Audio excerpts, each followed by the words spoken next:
मस्त आपला महाराष्ट्रीयन उपमा नाश्त्याला बनवण्यासाठी एकदम सोपा आणि एकदम पटकन होणारा पदार्थ। त्यासाठी आपण बारीक चिरलेला कांदा, उडीद डाळ, जिरे, मोहरी, मिरचीची फोडणी देऊन त्याच्यात कांदा परतून घेणार आहोत। एकदम असं मऊसुत भाजून घेऊन आपण आज मस्त छान 5 ते 10 मिनिटात होणारी आज आपण नाश्त्याला होणारी मऊ लुसलुशीत उपमा बनवत आहोत।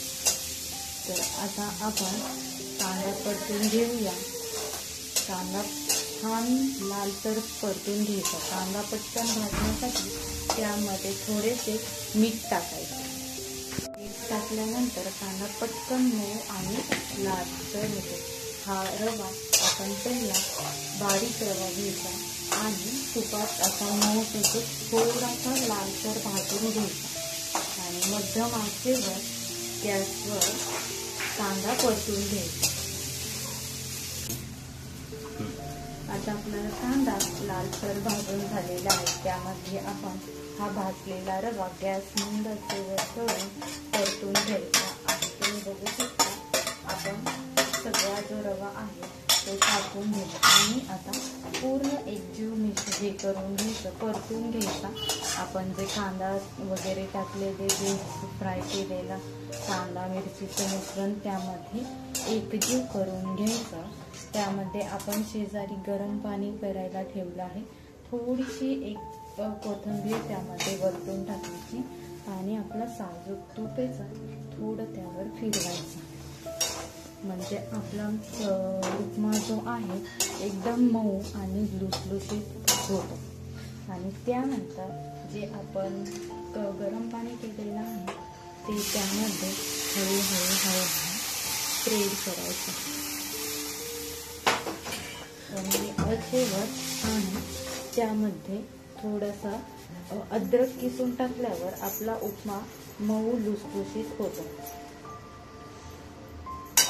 थोडीशी अद्रक त्यामध्ये किसून टाकायची आणि जे आपण कोथिंबीर मग वरतून आपण त्यामध्ये टाकून द्यायची आणि चवीनुसार मीठ आपण त्यामध्ये घालायचं आपल्याला लागेल तसं।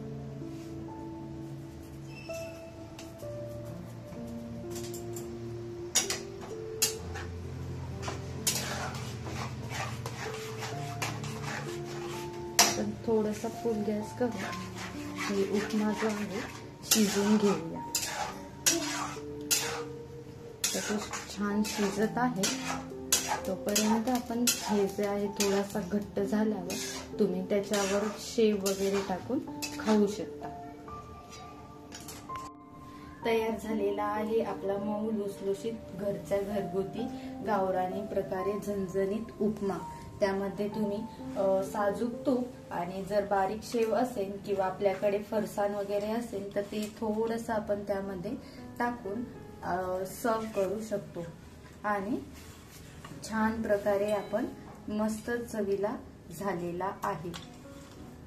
तर खायलाही एकदम मऊ तुम्ही बघत आहात शकता की खूप छान आणि मऊसूत झालेला आहे आपला हा उपमा। धन्यवाद।